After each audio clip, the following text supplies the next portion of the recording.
बंदी छोड़ सतगुरु रामपाल जी परमेश्वर जी की जय हो।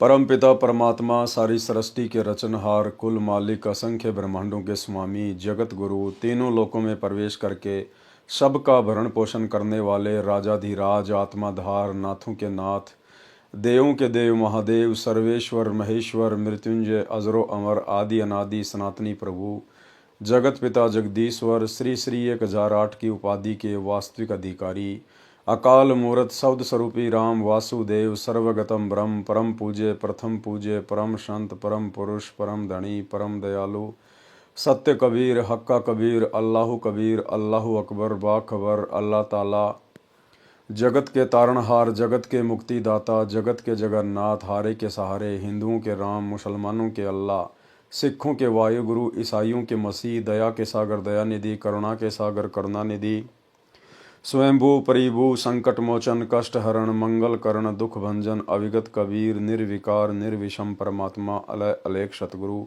आदि अनादि सतगुरु असली मर्यादा पुरुषोत्तम असली राम असली कृष्ण असली घनश्याम असली मुरारी राजाओं के राजा महाराजाओं के महाराजा शहंशाहों के शहंशाह सम्राटों के सम्राट भगवानों के भगवान अल्लाहों के अल्लाह प्रभुओं के प्रभु मसीहाओं के मसीह सच्चे वाहिगुरु बाबाओं के बाबा पीरों के पीर सेठों के सेठ जगत सेठ सावड़सा सेठ सर्वगुण संपन्न अनंत कोटि कलाओं के स्वामी अनंत कोटि ब्रह्मांडों के नायक योगियों में महायोगी ध्यानियों में महाध्यानी सिद्धों में परम सिद्ध ज्ञानियों में तत्व ज्ञानी ब्रह्म ज्ञानी महाज्ञानी परम ज्ञानी सर्वश्रेष्ठ ज्ञानी विज्ञानी युवा कबीर समरथ कबीर असंवाद अमित ओजा सच्चे रहनुमा करीम अल्लाह सुभान अल्लाह दुनिया के अंतिम पैगंबर 8 सितंबर 1951 से गांव धनाना जिला सोनीपत हरियाणा भारतवर्ष की पावन भूमि पे प्रकट रियल कल की भगवान श्री नारायण साकार हरि श्री बाबा साहिब शब्द स्वरूपी राम संत श्रोमणी सतगुरु रामपाल जी परमेश्वर जी के चरण कमल में साध संगति से जुड़े हुए देश विदेश से हम सभी सत्सेवक भाई बहनों का अनंत कोटि दंडवत प्रणाम। सत्साई भाई और बहनों, दया पूज्य गुरुदेव भगवान की सतगुरु रामपाल जी परमेश्वर जी की जिनके शुभ आशीर्वाद से विशेष आशीर्वाद से आप और हम सभी साध संगति से जुड़ी हुई सत्सेवक आत्माएं भक्ति मार्ग पर गुरुदेव के तत्व ज्ञान को आधार बनाकर दृढ़ता के साथ अपनी आत्मा के कल्याणार्थ हेतु निरंतर आगे बढ़ रहे हैं। भाई और बहनों, पूज्य गुरुदेव जी की इस कलयुग की बिचली पीढ़ी में मोक्ष के प्राइम टाइम में आप और हम सभी आत्माओं के ऊपर ये एक विशेष अहम रजा है कि गुरुदेव भगवान ने हमें साध संगति से जोड़ा। गुरुदेव भगवान ने हमारा ज्ञान योग खोला और हमें परमेश्वर ने इस मोक्ष मार्ग में आगे बढ़ाया। भाई और बहनों, कबीर सागर के सरलार्थ के ऊपर वीडियो बनाने की श्रृंखला जारी है। इसी श्रृंखला में आज हमारा ये 38वें नंबर का वीडियो है। प्रत्येक वीडियो में परमेश्वर हमें कुछ न कुछ शिक्षा अवश्य देते हैं। साथ ही गुरुदेव के कर कमल से लिखित होने के कारण इस पवित्र पुस्तक को मात्र पढ़ने या सुनने से भी हम ढेर सारे पुण्य के भागी बनते हैं। तो आज के वीडियो में गुरुदेव भगवान ने काफ़ी कुछ जानकारी जगत वाले भाई बहनों के हिसाब से लिखी है, जिसमें धर्मदास जी की वंशगद्दी वाले जो परंपरागत महंत परंपरा से हैं, उनके पीछे जो भगत समाज लगा हुआ है, उनको परम संत जानकर परमेश्वर का सत्य मार्ग जानकर उन आत्माओं के लिए आज विशेष जानकारियां हैं। बाकी हम भगत भाई बहनों के लिए भी बीच बीच में कुछ एक पॉइंट हैं। तो शुरू करते हैं गुरुदेव के कर कमल से लिखित पवित्र पुस्तक कबीर सागर के सरलार्थ के ऊपर वीडियो नंबर 38। ये कबीर सागर का सरलार्थ पेज नंबर 328 अध्याय 4 का सौरोदय का सारांश। कबीर सागर में 21वां अध्याय 4 का सौरोदय पृष्ठ 81 927 पर है। इस अध्याय में परमेश्वर कबीर जी ने मुख्य बात यह कही है कि सारनाम का सुमरण प्राणायाम विधि से किया जाता है। श्वास उश्वास से नाम जाप करने से मोक्ष प्राप्ति होती है। शेष तो मिलावटी तथा बनावटी बातें हैं। जो चौके की विधि लिखी है ये धर्मदास के वंशजों की करामात है। यानी धर्मदास जी की जो वंश परंपरा वाले हैं वो कहते हैं कि सारनाम सार शब्द की कोई आवश्यकता नहीं है, गुरु अपने आप ही पार कर देगा। लेकिन यथार्थ जो बात है वो पूज्य गुरुदेव भगवान ने बताई है कि सारनाम सार शब्द का बहुत ही महत्वपूर्ण स्थान है और साथ ही सारनाम का जाप जो है वो प्राणायाम विधि से किया जाता है। यानी श्वास उश्वास की विधि से होता है। केवल सच्चा सतगुरु ही बता सकता है। अध्याय अलिफनामा का सारांश। कबीर सागर में 22वां अध्याय अलिफनामा पेज 91 पर है। इस अध्याय में 2 प्रश्न हैं। इसमें अरबी भाषा की कै ख गय वाला ज्ञान करवाया तथा प्रत्येक अक्षर से परमात्मा की महिमा का वर्णन किया गया है। जैसे सीन स सरासरी सिर साई का सब सीनों के अंदर, साचा वचन सुनो साधो जन सवाती बरसे समुंदर। काफ यानी कै कलब है अरस जमी का सुनकर और नकीरा, नेकी करो बदी बिसारो कुल से कहत कबीरा। इस अध्याय का इतना ही ज्ञान पर्याप्त है। अध्याय कबीर बाणी का सारांश। कबीर सागर में 23वां अध्याय कबीर बाणी पेज नंबर 92 पर है। इस अध्याय में पृष्ठ 101 तक सृष्टि रचना का अधूरा तथा मिलावटी ज्ञान है। सृष्टि रचना का यथार्थ ज्ञान आप इसी पुस्तक के पेज नंबर 603 से 670 तक पढ़ें, यानी आगे जानकारी आएगी। कबीर बाणी पेज 102 तथा 103 का सारांश। धर्मदास जी ने परमेश्वर कबीर जी से प्रसन्न किया कि हे परमेश्वर, मुझे आपने वंश तथा अंश दोनों का ज्ञान दिया है। अंश है नाद यानी वचन के पुत्र तथा शिष्य परंपरा। वंश है बिंद यानी शरीर के पुत्र जो धर्मदास जी के वंश है।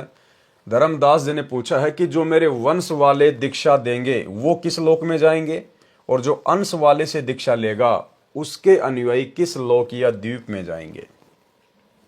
धर्मदास उवाच धर्मदास विनती असलाई, तुमरे चरण मुक्ति गति पाई। उत्पत्ति कारण हम पावा, वंश अंश दोनों निर्तावा। लोक दीप ठोर बतायो, बैठक स्नेह हंस हंस चिन्हायो। कैसा स्वरूप समर्थ है, कैसे हैं सब हंस, के ही करनी ते पाइये, कैसे कटे काल की फंस। सतगुरु वचन यानी जिंदा महात्मा के रूप में फिर गुरुदेव भगवान ने क्या बताया। कहे कबीर सुनो धर्मदासा, अल्प बुद्धि घट महानिवासा। सत्य लोक के हैं अधर अनुपा, तामे हैं 27 दीपा। सत्य शब्द का टेका दीन्या, अगम पोहुमी रचितिन लीन्या। इन्हें आगे गुरुदेव भगवान इन वाणियों का फिर सरलार्थ भी कर रहे हैं, इसलिए हम केवल वाणियां ही पढ़ेंगे। सागर साथ ताही विस्तारा, हंस चले ता रहे विस्तारा। अग्रवास वह सुवरन कांति, ता बैठे हंसन की पांति। पोहुप दीप है मध्य सिंहासन, कल्प दीप हंसन को आसन। अविगत भूषण अविगत सिंगारा, अविगत वस्त्र अविगत आहारा। कमल स्वरूप भूमि है भाई, वहां की उपमा देऊं बताई। आभा चंद्र सूर्य नहीं पावई, भूल चूक के शीस नवावई। कला अनेक सुख सदा होई, वह सुख भेद यहाँ लहे न कोई। नृत्य हंस पुरुष के संगा, नवसिख रूप बण्यो बहुअंगा। पुरुष रूप को वर्ण भाई, कोटि भानु शशि पार न जाई। छत्र स्वरूप को वर्ण भाई, अविगत रूप सदा अधिकाई। 27 दीप में करे आनंदा, जो पहुंचे सो काटे फंदा। हंस हिरंबर और सोहंगा, श्वेत अरुण रूप दोऊ अंगा। विमल ज्योत को है उजियारा, झलके कला पुरुष में भरा। चारी शब्द का लोक बनावा, 5 स्वरूप ले हंस समावा। सत्य शब्द की भूमि बनाई, क्षमा शब्द आसन निर्माई। सत्य शब्द की भूमि बनाई, क्षमा शब्द आसन निर्माई। धीरज शब्द सो छत्र उजियारा, सुमत शब्द सो वस्त्र पसारा। प्रेम शब्द सो हंस निर्माई, आप शब्द ते लोक समाई। दीपन करे दीप हंस बिहारा, तहां पुरुष निर्मल उजियारा। जब विहंसे मुख मोड़ सुहाई, निरत हेरी विहंसे चितलाई। भावार्थ किया है। परमेश्वर कबीर जी ने कहा है कि हे धर्मदास, तेरी बुद्धि फिर से अल्प हो गई है, यानी मंद बुद्धि की बातें कर रहा है। अब सुन तेरे प्रश्न का उत्तर। सतलोक में 27 द्वीप हैं, 7 सागर हैं। उन द्वीपों में बहुसंख्या में मुक्त भगत यानी हंस रहते हैं। सुंदर वस्त्र पहनते हैं, श्रृंगार किए हैं, आभूषण पहनते हैं। यानी भाइयों और बहनों, हमने ये जो आभूषण है, सोना चांदी है, ये ज्वेलरी है या हीरे मोतियों की माला है, हमने केवल इस काल के 21 ब्रह्मांड में त्यागनी है। बाकी सतलोक में हमें ज्यों की त्यों सारी की सारी सुविधा मिलेंगी, यहां से भी उत्तम। क्योंकि सतलोक में मन नहीं है, वहां पर काल नहीं है, इसलिए ये चीजें हमें दुखी नहीं करेंगी, हमारे अंदर मान बड़ाई पैदा नहीं करेंगी, अभिमान और अहंकार पैदा नहीं करेंगी। लेकिन जब तक हम इस 21 ब्रह्मांड में हैं, काल के अधीन हैं, तब तक ये सोना चांदी पहनना, ज्वेलरी पहनना, श्रृंगार करना, मेकअप करवाना, ये चीज़ें हमारे अंदर अहंकार पैदा करेंगी, मान बढ़ाई पैदा करेंगी, जो कि भक्ति मार्ग में सबसे बड़ी बाधक है। इसलिए गुरुदेव भगवान हमें भगत बनाने के लिए इन सब चीज़ों से दूर करते हैं। अन्यथा यही सारी चीज़ें हमें सतलोक में मिलेंगी, इससे भी अति सुंदर मिलेंगी। वहां सुंदर वस्त्र पहनते हैं, श्रृंगार किए हैं, आभूषण पहनते हैं। और जो भगत भाई बहन अपने गुरुदेव भगवान के वचन को फॉलो ना करके यदि इन सब चीजों का परित्याग नहीं करेंगे, सोना चांदी या नकली ज्वेलरी पहनना नहीं छोड़ेंगे, तो फिर भाई परमात्मा उन आत्माओं को सतलोक में नहीं लेकर जाएंगे और वे आत्मा इसी काललोक की इस झूठी शानो शौकत और मान बढ़ाई में उलझकर रह जाएगी। परमेश्वर रूप की शोभा बताऊं सुन, करोड़ सूर्य और चंद्रमा जितनी शोभा यानी प्रकाश एक रोम यानी शरीर के बाल का है, सिर का छत्र भी स्वयं प्रकाशित है। कबीर बाणी पेज 104 105 का सारांश। धर्मदास जी ने प्रश्न किया था कि किस करनी यानी भक्ति साधना से सतलोक तथा किस करनी यानी भक्ति साधना से अन्य द्वीपों की प्राप्ति होती है। उसका उत्तर देते हुए परमेश्वर कबीर जी ने कहा है कि दीक्षा 3 चरणों में दी जाती है। पाठक जन याद रखें कि कबीर सागर में मिलावट है, उसी की झलक आप पेज 104 पर भी पढ़ सकते हैं। अब यथार्थ ज्ञान बताया जा रहा है। जो 3 चरणों की दीक्षा प्राप्त करके मर्यादा में रहकर साधना करके शरीर त्याग कर जाते हैं, वे सतलोक में जाते हैं। यानी गुरुदेव भगवान हमें जो दीक्षा देंगे और आजीवन जो भगत भाई बहन गुरुदेव की मर्यादाओं में रहकर अपनी भक्ति को सफल करेंगे, वही आत्माएं सतलोक जाने की अधिकारी होंगी। जो नकली गुरुओं से दीक्षा लेकर साधना करते हैं, वे काल के द्वारा निर्मित नकली लोकों में चले जाते हैं। जो ब्रह्मलोक में बनाए हैं, काल जाल में रह जाते हैं। पृष्ठ 105 पर धर्मदास तथा उनकी पत्नी आमिनी देवी को दीक्षा देने का प्रकरण है। 3 अंश की लगन विचारी, नारी तथा पुरुष उबारी। नारी पुरुष होए एक संगा, सतगुरु वचन दीन सोहंगा। सोहम शब्द है अगम अपारा, ताका धर्मनी मैं कहूँ विचारा। सोहम पेड़ का तना और डारा, शाखा अन्य 3 प्रकारा। अमृत वस्तु बहु प्रकारा, सोहम शब्द है सुमरन सारा। सोहम शब्द निश्चय हो पावे, सोहम डोर गह लोक सिंधावे। जागट होई सोहम मत सारा, सोई आवे लोक हमारा। सुरती नाम सोहम में राखो, परचे ज्ञान तुम जग में भाखो। एती सिद्धि सोहम की भाई, धर्मदास तुम लेओ चितलाई। धर्मदास लीन्या परवाना, भय आदीन छूटा अभिमाना। सोहम करनी उच्च विचारा, सोहम शब्द है जीव उजियारा। सोहम के गुरुदेव भगवान ने 2 रूप बताए हैं। एक सोहम का मतलब होता है जीव, एक सोहम का मतलब होता है जीव, और एक सोहम है मंत्र, जिसकी साधना से हम इस काल के ऊपर विजय प्राप्त करेंगे। पृष्ठ 106 का सारांश। कबीर धर्मदास उन मन बसो, करो सत्य शब्द की आश। सोहम सार सुमरन है, मुनिवर मरे पियाश। भावार्थ, परमेश्वर कबीर जी ने धर्मदास जी को 3 चरण में दीक्षा क्रम पूरा होने की बात कही तो धर्मदास को दीक्षा लेने की लगन लगी। स्त्री तथा पुरुष यानी पति पत्नी धर्मदास तथा आमिनी देवी ने दीक्षा ली, सोहम शब्द की दीक्षा ली और बताया कि कबीर अक्षर पुरुष एक पेड़ है, क्षर पुरुष यानी निरंजन वाकी डार, तीनों देवता शाखा भये पात रूप संसार। वृक्ष का भाग जो पृथ्वी से बाहर दिखाई देता है वह तना तो अक्षर पुरुष है, उसका मंत्र सोहम है। डार को क्षर पुरुष यानी निरंजन जानो, उसका भी मंत्र दिया जाता है। तीनों देवता रजगुण ब्रह्मा, सतगुण विष्णु, तमगुण शिव, उस वृक्ष की शाखा जानो जो पृथ्वी के अंदर वृक्ष की मूल यानी जड़ें हैं। उनको सत्य पुरुष जानो, उनका भी मंत्र जाप का दिया जाता है, वह मंत्र गुप्त रखा जाता है। उपदेशी को बताया तथा सुनाया समझाया जाता है। परमेश्वर कबीर जी ने प्रथम मंत्र देकर फिर सतनाम की दीक्षा दी थी। इस सत्य नाम में 2 अक्षर हैं, एक ओम तथा दूसरा सोहम। धर्मदास जी को प्रथम मंत्र के 5 नामों तथा सत्य नाम के ओम मंत्र तक तो कोई शंका नहीं हुई। इससे ये जाहिर होता है भाई और बहनों कि 650 साल पहले कबीर परमेश्वर सतगुरु रामपाल जी ने धर्मदास जी को प्रथम मंत्र भी कंप्लीट नहीं दिया था। सार नाम सार शब्द तो बहुत दूर की बात है। क्या कह रहे हैं परमात्मा, ध्यान से देखिएगा। धर्मदास जी को प्रथम मंत्र के पांचों नामों तथा सत्य नाम के ओम मंत्र तक तो कोई शंका नहीं हुई। यानी धर्मदास को प्रथम मंत्र में केवल बीच बीच के 5 ही मंत्र गुरुदेव भगवान ने दिए थे, क्योंकि कंप्लीट कोर्स तो वर्तमान की बिचली पीढ़ी में ही देना था। अपितु हर्ष हुआ कि जिस विष्णु लक्ष्मी जी को मैं चाहता था उन्हीं के मंत्र मिले हैं। ओम नाम भी जाना माना तथा विश्वसनीय माना, परंतु सोहम शब्द को सुनकर अजीब सा महसूस किया। परमेश्वर कबीर जी अंतर्यामी हैं, सब समझ गए कि धर्मदास जी को शंका है। तब कहा कि यह सोम मंत्र सार सुमरण है, ये विशेष मंत्र है, इसके बिना तो ऋषि मुनि भी प्यासे मर रहे हैं, अर्थात मुक्ति प्राप्त नहीं कर सके। पृष्ठ 108 पृष्ठ 109 पर सामान्य ज्ञान है, जो पहले वर्णन किया जा चुका है। कबीर वाणी पृष्ठ 110 पर सामान्य ज्ञान है। गुरु के प्रति शिष्य की कैसी भावना होनी चाहिए, ये खास ज्ञान है। गुरु के प्रति शिष्य का भाव कैसा हो।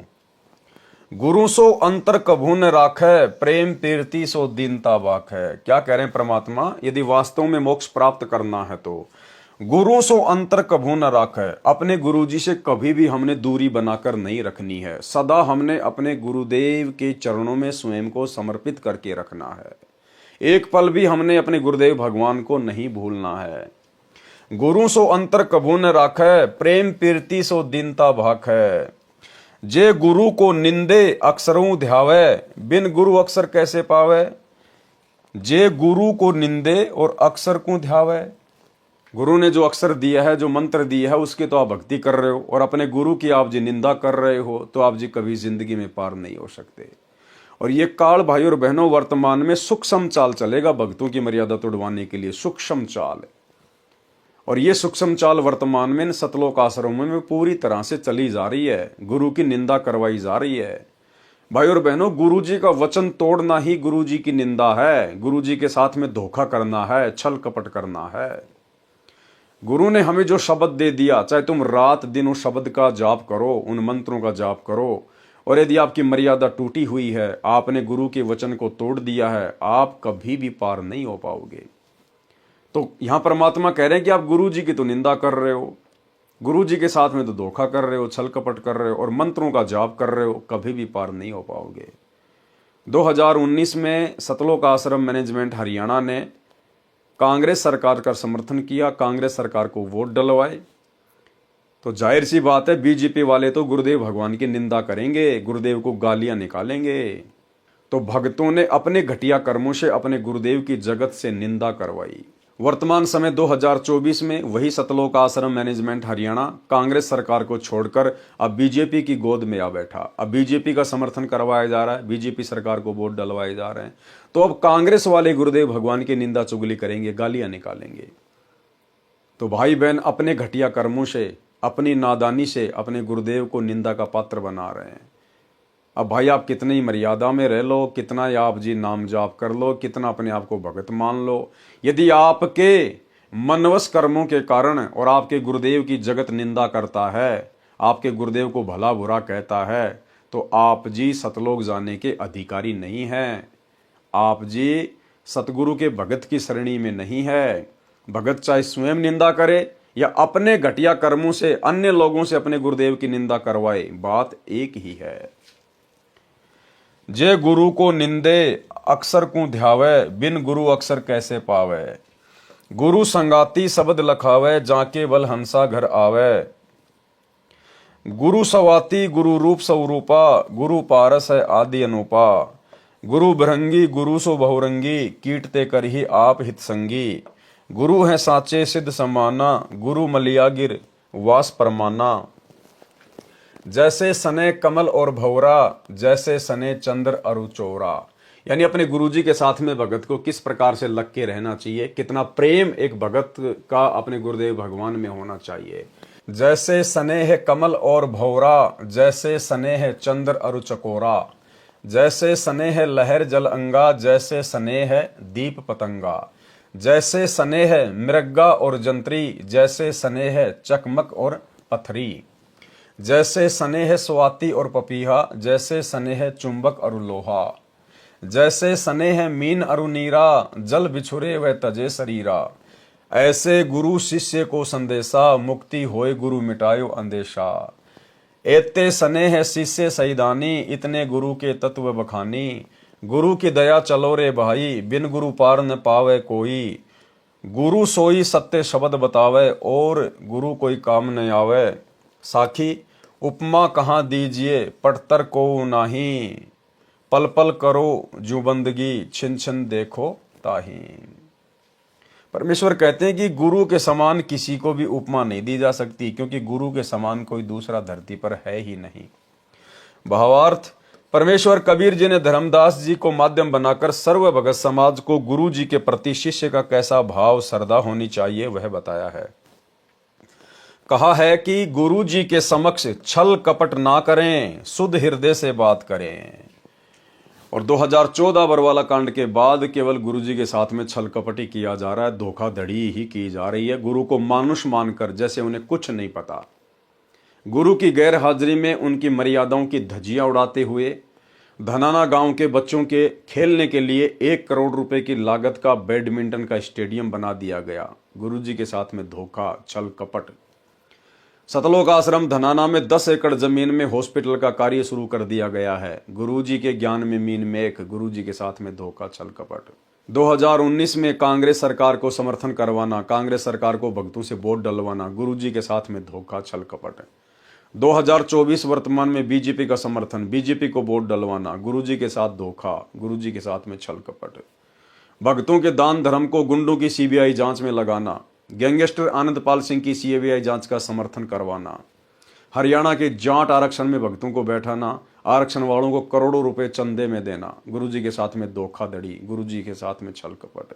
हिंदुओं का पक्ष लेते हुए और मुसलमानों के विपक्ष में खड़े होकर मध्य प्रदेश के सीहोर जिले में विश्व हिंदू परिषद और बजरंग दल के साथ मिलकर रैलियां निकालना। इसके अलावा भी भाई और बहनों, ना जाने कितने कुक्रम हैं जो गुरुदेव भगवान के 2014 में हिसार जेल जाने के बाद उनके पीछे से उनको मानुष मानकर उनके परिवार ने, इन कोऑर्डिनेटरों ने खुद भी अपने कर्म फोड़े हैं और संगत के भी फुड़वाए हैं, और वर्तमान में कर्म फुड़वाने जारी हैं, और आगे भी ना जाने कितने कर्म फुड़वाएंगे जब तक गुरुदेव भगवान जेल से बाहर नहीं आ जाते हैं। परमेश्वर कबीर जी ने धर्मदास जी को माध्यम बनाकर सर्व भगत समाज को गुरु जी के प्रति शिष्य का कैसा भाव श्रद्धा होनी चाहिए वह बताया है। कहा है कि गुरु जी के समक्ष छल कपट ना करें, शुद्ध हृदय से बात करें और विनम्र भाव से बोलें। जो गुरु की निंदा करता है और सत्य साधना त्याग कर काल की भक्ति करता है, उसको गुरु के बिना अविनाशी परमात्मा कैसे मिल सकता है। गुरु शिष्य पतंग दीप सम होई, ऐसा सने कर जो कोई। जैसे फूल पर भंवरा बैठ जाता है, उसमें इतना मस्त हो जाता है, रात्रि के समय फूल बंद हो जाता है, भंवरा मर जाता है, परंतु साथ नहीं छोड़ता। लेकिन 2014 बरवाला कांड 8 वर्षों तक अपने गुरुजी का साथ छोड़कर गुरुजी के साथ में धोखाधड़ी करते हुए गुरुजी का छोटा भाई महेंद्र 8 साल तक भगोड़ा बन के घूमा, गुरुजी का लड़का भगोड़ा बन के घूमा, अन्य बड़े बड़े सेवादार भगोड़े बन के घूमे। इन्होंने गुरुजी का साथ उसी समय त्याग दिया जिस समय बरवाला कांड हुआ। इनकी मनमानी हरकतें फैल हो गई, इन्होंने जैसा सोचा था वैसा हुआ नहीं। और जब पुलिस प्रशासन गुरुदेव भगवान को अरेस्ट करने के लिए आया तो यही सारे के सारे लोग जो बरवाला कांड के मुख्य सूत्रधार हैं, गुरुदेव का भाई, गुरुदेव के लड़के, अन्य बड़े बड़े परम भगत समझे जाने वाले लोग, ये सारे के सारे लोग बच निकलकर भागने का प्रयास कर रहे थे, लेकिन ये पुलिस की हत्थे चढ़ गए और काफी संख्या में लोग भगोड़े बनकर घूमते रहे पिछले 8-10 वर्षों तक। कुछ तो वर्तमान में भी भगोड़े बनकर घूम रहे हैं। अन्य उदाहरण चांद तथा चकोर पक्षी का बताया है कि एक चकोर पक्षी रात्रि में चंद्रमा की ओर उसी समय से देखना शुरू कर देता है जिस समय उदय होता है।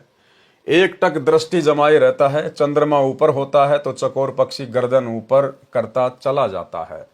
चंद्रमा जब पीछे को जाता है तो वृक्ष पर बैठा चकोर पक्षी गर्दन ऊपर से पीछे की ओर करता चला जाता है।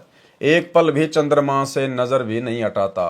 कई बार वृक्ष से गिर जाता है, उसकी गर्दन टूट जाती है, फिर भी पृथ्वी पर पड़ा पड़ा भी चंद्रमा से दृष्टि नहीं हटाता। यानी इतना प्रेम जब तक आप और हम भगत भाई बहनों का अपने गुरुदेव के प्रति नहीं होगा, और ये प्रेम भाई और बहनों ऐसे नहीं उमड़ेगा।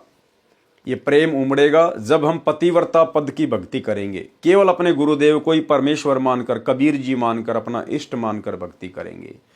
आपने गुरु बना रखा है, साथ में आप जी दाढ़ी मूछ वाले कबीर जी को कबीर मानकर, परमात्मा मानकर आप उसकी फोटो अपने गले में लटका के घूम रहे हैं, अपने घर पर दरबार साहिब में लगा के रखे हुए हैं, आश्रमों में टांग रखी है।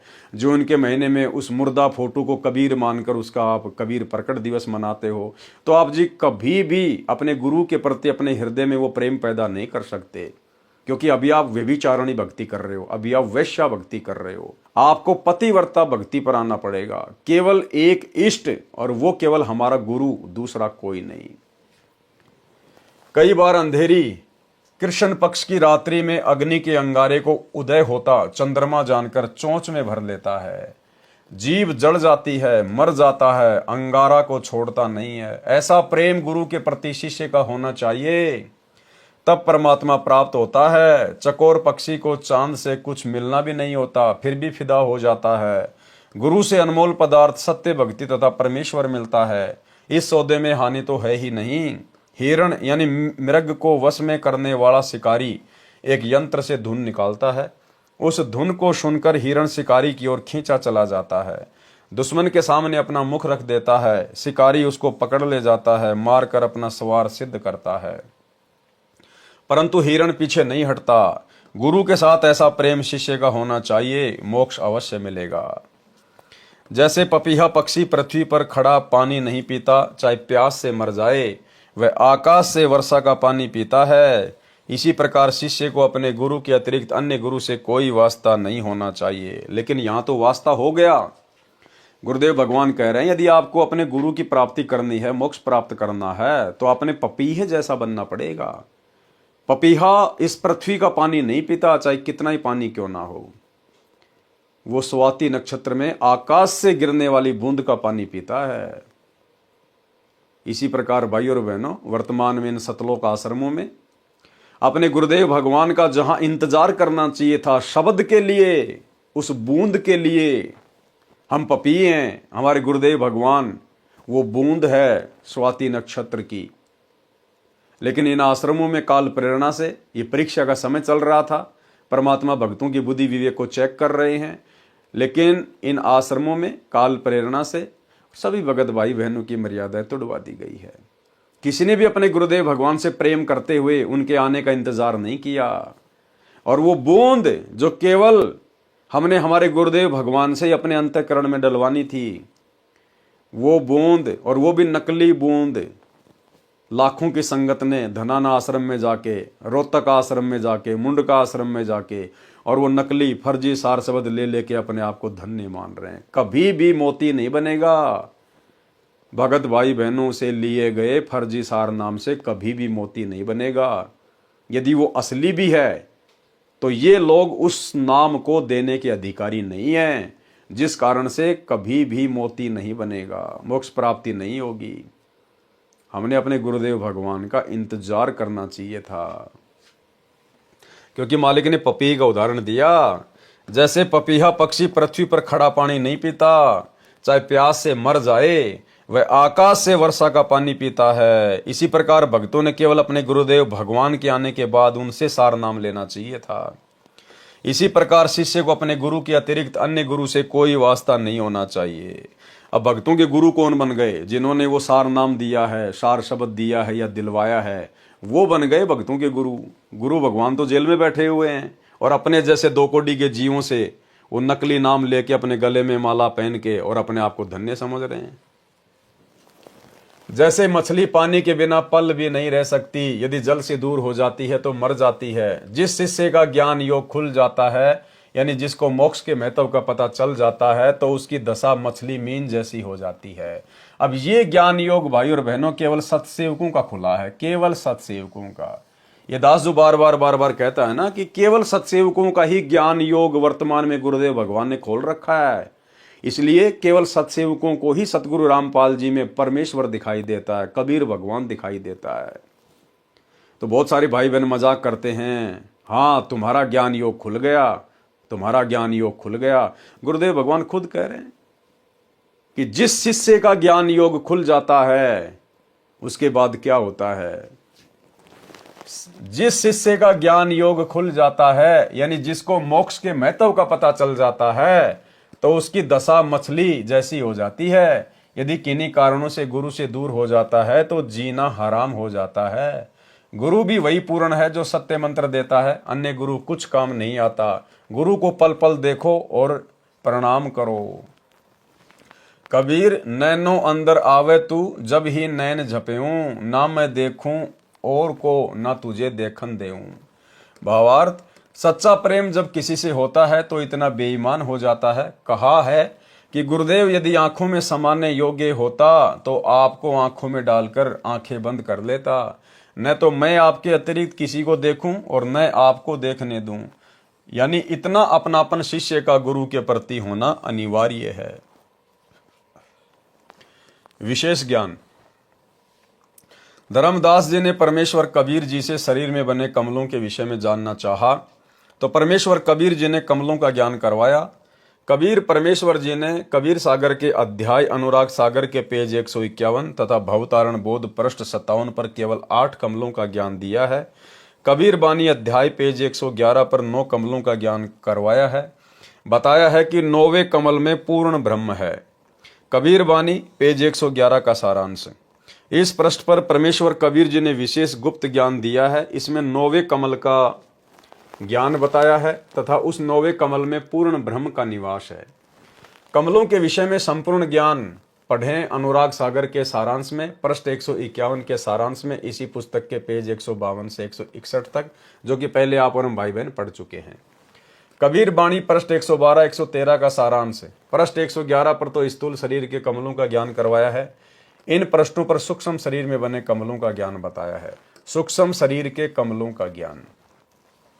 प्रथम कमल में शुक्ल हंस रहते हैं, बहुत बड़ा विस्तार है। नंबर 2, दूसरे कमल में सहजदास जी का निवास है। नंबर 3, तीसरे कमल में इच्छा का निवास है। नंबर 4, चौथे कमल में मूल सुरती है। नंबर 5, पांचवें कमल में सोहम सुरती है, साथ में इसके अंश भी हैं। नंबर 6, छठे कमल में अचिंत का निवास है। नंबर 7, सातवें कमल में अक्षर का निवास है। नंबर 8, आठवें कमल में तेज का निवास है। नंबर 9, 9वें कमल में सत्य पुरुष जी रहते हैं। सब कमलन का किया निर्वारा, ज्ञानी पंडित करो विचारा। अन्य सामान्य ज्ञान है जो पूर्व के अध्यायों के सारांश में वर्णन हो चुका है। कबीर बाणी पृष्ठ 114 115 पर सामान्य ज्ञान है, साधक को इनकी आवश्यकता नहीं है। इस सृष्टि रचना का विषय है, जो सृष्टि रचना में पढ़े वह पर्याप्त है। पृष्ठ 116 पर गलत ज्ञान है, मिलावटी है। पृष्ठ 117 पर सृष्टि रचना का आंशिक ज्ञान है, अंडे से ज्योति निरंजन की उत्पत्ति का ज्ञान है। पृष्ठ 118 119 पर भी सृष्टि रचना का अधूरा तथा कुछ गलत कुछ ठीक ज्ञान है, जो पहले के अध्यायों में लिखा जा चुका है। पृष्ठ 119 पर भी ज्योति निरंजन की उत्पत्ति अंडे से हुई, इसका ज्ञान है। पृष्ठ 120 121 पर ऐसा ज्ञान है जो पहले कई बार वर्णन किया गया है, अचिंत आदि की उत्पत्ति का ज्ञान है। पृष्ठ 122 123 में सृष्टि रचना का अंश है, संपूर्ण सृष्टि रचना पृष्ठ 625 पर पढ़े। पृष्ठ 124 125 पर सामान्य ज्ञान है। पृष्ठ 124 पर कबीर बानी में लिखा है कि धर्मदास जी ने नाम के प्रताप को जानने की जिज्ञासा की, जिसके बल से सत्यलोक में जा सकें। परमेश्वर कबीर जी ने बताया कि पृथ्वी लोक से सतलोक तक जाने के रास्ते में 7 शून्य यानी खाली स्थान है, और प्रत्येक शून्य के पहले और बाद में कुल 10 लोक हैं। 7 शून्य 10 लोक प्रमाना, अंश जो लोक लोक को शाना। 9 स्थान है 10वां घर साचा, तेही चढ़ी जीव सब बाचा। 16 संग पर लागी तारी, तेही चढ़ी हंस भय लोक दरबारी। भावार्थ, पृथ्वी लोक तथा स्वर्ग लोक के बीच में खाली स्थान है। एक ब्रह्मांड में ब्रह्म लोक है, शेष सभी लोकों का एक समूह बनाया है, जैसे पृथ्वी लोक, स्वर्ग लोक तथा 7 पाताल लोक, श्री विष्णु लोक, श्री शिव लोक, श्री ब्रह्मा लोक, 88,000 पुरियां यानी खेड़े, यह एक समूह है। ब्रह्मलोक और समूह के बीच में एक शून्य है, दूसरी शून्य ब्रह्मलोक के चारों ओर है, तीसरी शून्य 5 ब्रह्मांडों के चारों ओर है, चौथी शून्य 20 ब्रह्मांडों के चारों ओर है, पांचवी शून्य काल ब्रह्म के 21 ब्रह्मांडों के चारों ओर है, छठी शून्य अक्षर पुरुष के निज स्थान जिसे अक्षर पुरुष लोक कहा जाता है, जो एक ब्रह्मांड में है। अक्षर पुरुष का ब्रह्मांड एक संग ब्रह्मांडों का है। अक्षर पुरुष ने एक ब्रह्मांड अपने लिए रखा है, शेष 6 महाब्रह्मांडों में 6 संग ब्रह्मांडों को घेरा है। जो अक्सर पुरुष का निजी ब्रह्मांड है। अब भाई और बहनों, ये बहुत ही गूढ़ जानकारियां हैं, बहुत ही आगे के लेवल की जानकारियां हैं, जो यहाँ पर किसी को सौपन में भी नहीं हो सकती, काल को सौपन में भी नहीं हो सकती यहाँ पर, बाकी तो होगी किसको, साधु संत शंकराचार्य तो छोड़ दीजिए। ये परमात्मा अक्सर पुरुष के ब्रह्मांडों की जानकारी दे रहे हैं कि अक्सर पुरुष ने अपने सात संग ब्रह्मांडों को किस प्रकार से सेट किया है। अक्सर पुरुष का ब्रह्मांड एक संख ब्रह्मांडों का है, यानी एक ब्रह्मांड में, एक महाब्रह्मांड में अक्सर पुरुष ने एक संख ब्रह्मांडों को सेट किया हुआ है। अक्सर पुरुष ने एक ब्रह्मांड अपने लिए रखा है, शेष 6 महाब्रह्मांडों में 6 संख ब्रह्मांडों को घेरा है। जो अक्सर पुरुष का निजी ब्रह्मांड है, उसके और भंवर गुफा के बीच में 6ठी शून्य है। 7वीं शून्य अक्सर पुरुष के लोक यानी 7 संख ब्रह्मांडों का क्षेत्र और सत्य लोक के बीच में है। इस प्रकार 9 स्थान अर्थात मुकाम है। 10वां लोक सत्य लोक है, जिसको सच्चा लोक कहा है। 9 स्थान कौन से हैं? अब ये इतनी गहरी जानकारियां हैं भाई और बहनों, वैसे आप और हमें इसकी विशेष आवश्यकता नहीं है, लेकिन ये कबीर सागर में कोड वर्ड में लिखी हुई है, इसलिए परमेश्वर ने यहां पर सरल करके लिखी है। 9 स्थानों तथा सतलोक का ज्ञान। जीव पृथ्वी लोक पर विराजमान है। भक्ति की कमाई इन्हीं 2 पाताल तथा स्वर्ग लोकों में नष्ट करता है। पाताल लोक स्वर्ग लोक में फंसा है, यहां से निकलना है। ये 2 लोक तो स्थान, फिर तीनों देवताओं के लोक, ब्रह्मलोक, विष्णु लोक, शिवलोक व दुर्गा का लोक, ये 4 स्थान हैं। फिर ब्रह्मलोक ये 1 स्थान है। कुल 2 + 4 + 1 = 7, ये 7 स्थान हैं। फिर 21वां ब्रह्मांड जो काल ब्रह्म का निजी स्थान है, वह 8वां मुकाम है तथा अक्सर पुरुष का लोक ये कुल 9 स्थान अर्थात मुकाम है और 10वां लोक सतलोक है। इस प्रकार ये 10 मुकाम है। शरीर में बने कमलों में भी यही व्यवस्था है। नंबर 1 पाताल लोक में गणेश का लोक है। नंबर 2 उसके बाद ब्रह्मा शांतरी का लोक है। नंबर 3 विष्णु तथा लक्ष्मी जी का लोक है। नंबर 4 फिर महादेव तथा पार्वती जी का लोक है। नंबर 5 दुर्गा का लोक है। नंबर 6 त्रिकुटी का स्थान स्वर्ग लोक के अंदर है। नंबर 7 7वां काल ब्रह्म लोक है। अन्य 2 लोक ऊपर हैं। ज्योति निरंजन का निज स्थान तथा अक्सर पुरुष का निज स्थान पृथ्वी लोक को इसलिए नहीं गिना जाता कि ये रास्ते में नहीं आता, यहां से जीव प्रस्थान करता है। 10वां सत्य पुरुष का लोक सत्य लोक है। पृष्ठ 125 पर 16 लोकों का ज्ञान है। यह सतलोक के अंदर द्वीप हैं जो 27 द्वीपों से भिन्न हैं। इनमें परमेश्वर के वे वचन पुत्र तथा उनका परिवार रहता है जो सृष्टि की शुरुआत में 16 वचनों से उत्पन्न किए थे। सृष्टि रचना में पढ़े इनकी उत्पत्ति तथा नाम। इस पृष्ठ पर यह भी स्पष्ट किया है कि भजन अर्थात नाम जाप के प्रताप से सब द्वार खुलेंगे, यानी प्रत्येक कमल से मार्ग मिलेगा तथा लोकों के द्वार अर्थात दरवाजे खुलेंगे। पाताल पांजी से जीव उबारा, भजन प्रताप से उदरे दवारा। कबीर वाणी पृष्ठ 126 से 129 का सारांश। इन पृष्ठों पर अचिंत तथा अक्सर पुरुष के द्वीपों में जाकर ज्ञान देने का प्रकरण है जो काल ब्रह्म के लोक में रहने वालों को जानना आवश्यक नहीं है, यानी ये बहुत ही उच्च कोटि का ज्ञान है। सतलोक में परमेश्वर उन द्वीपों में जाकर क्या क्या ज्ञान देते हैं, किन किन को ज्ञान देते हैं, जो आप और हमारे यहाँ पर किसी काम के विशेष नहीं है, क्योंकि ये ज्ञान है जो उच्च स्तर का है। काल जाल में फंसे प्राणियों को जो आवश्यक है उसका खुलासा यानी स्पष्टीकरण किया जाएगा। ये ज्ञान सतलोक में बने लोकों में रहने वालों के लिए आवश्यक है। पृष्ठ 130 131 पर सामान्य ज्ञान है, यानी परमेश्वर फिर सतलोक में भी हमें आगे की भक्ति का ज्ञान देते हैं ऊपर के लोकों में जाने के लिए। तो गुरुदेव कह रहे हैं कि ये ज्ञान आप लोगों के लिए आवश्यक नहीं है, क्योंकि आपने तो पहले 21 ब्रह्मांड से सतलोक जाना है। सतलोक में जाने के बाद फिर परमेश्वर इसी प्रकार से ऊपर के लोकों में जाने के लिए हमें ज्ञान देते हैं। पृष्ठ 130 131 पर सामान्य ज्ञान है। कबीर बानी पृष्ठ 132 से पृष्ठ 137 का सारांश। इन पृष्ठों में 12 पंथों का ज्ञान है। ये विस्तृत जानकारी इसी पुस्तक कबीर सागर का सरलार्थ में ज्ञान सागर के सारांश में पेज 88 से 91 पर पढ़े। कुछ संक्षिप्त जानकारी लिखता हूं। कबीर बानी के पेज 132 133 पर स्पष्ट है। धर्मदास जी ने परमेश्वर कबीर जी से प्रार्थना की कि हे परमेश्वर, धर्मदास विनती अनुसारी, पायो बोल वचन में हारी, मैं तरो और तरे हमारी शाखा और पिछले सभी पुरखा। भावार्थ, धर्मदास जी ने कहा कि ये प्रभु, मेरा मोक्ष हो और मेरी 42 पीढ़ी की सब शाखाओं का जीवों का मोक्ष हो तथा पिछले जो पहले दादा परदादा हैं वे भी पार हों। परमेश्वर कबीर जी ने कहा कि हे भोले भगत, आप तो केवल अपनी अपनी संतान तथा पीढ़ियों को पार करने की बात कर रहे हो। मैं तो विश्व के प्राणियों का उद्धार करने की बात कर रहा हूं। सतगुरु वचन। तब सतगुरु मन में विहंसाने यानी हंसे, ते क्या मांगा कुछ मांग न जाने, सर्व सृष्टि तारो भाई तुम तो आपन वंश ठहराई, ये प्रपंच काल सब कीन्या तुम्हारी बुद्धि काल खींच लीन्या, तब धर्मदास बहे मलीना जैसे कमल फूल मुरझीना, तब सतगुरु बोध विचारा धर्मदास तुम अंश हमारा, एक वस्तु गुप्त हम राखी सो निर्णय नहीं तुम सो भाखी, नौतम सुरती हमारी शाखा सात सुरती जो उत्पत्ति भाखा, आठवीं सुरती तुम चली आए नौतम सुरती हम गुप्त छिपाए, नौतम सुरती बचन निज मोरा जाहिते पल्ला ने पकड़े चोरा। भावार्थ। परमेश्वर कबीर जी ने धर्मदास जी से कहा कि हे धर्मदास, तेरी बुद्धि काल ने खींच ली है, यानी संकीर्ण बुद्धि कर दी। तूने क्या मांगा कि मेरे वंश के पहले और आगे वाले पार हो जाएं, ऐसी कृपया करो। तूने मांगना भी नहीं आया। मैं तो सर्व सृष्टि को तारने के लिए प्रयत्न कर रहा हूं। यह सुनकर धर्मदास शर्मिंदा हो गए। कबीर परमेश्वर जी ने बताया कि मेरी योजना क्या है, ये मैंने तेरे को पहले नहीं बताया, ये गुप्त रखी थी।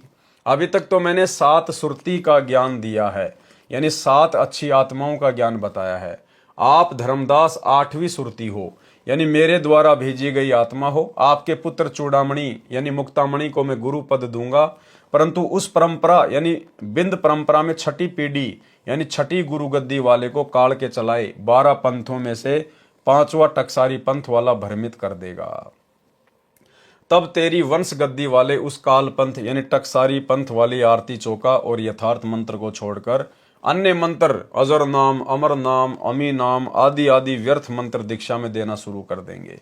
इस प्रकार तेरी बिंद परंपरा से यथार्थ भक्ति समाप्त हो जाएगी। फिर जब कलयुग 5505 यानी 5505 बीत जाएगा, तब मेरा यथार्थ पंथ यानी सत्य साधना शुरू होगी। अनुराग सागर पेज 140-141 पर लिखा है कि तेरी छठी पीढ़ी वाले को टकसारी पंथ का मुखिया भ्रमित करेगा। बहुत महत्वपूर्ण प्रमाण।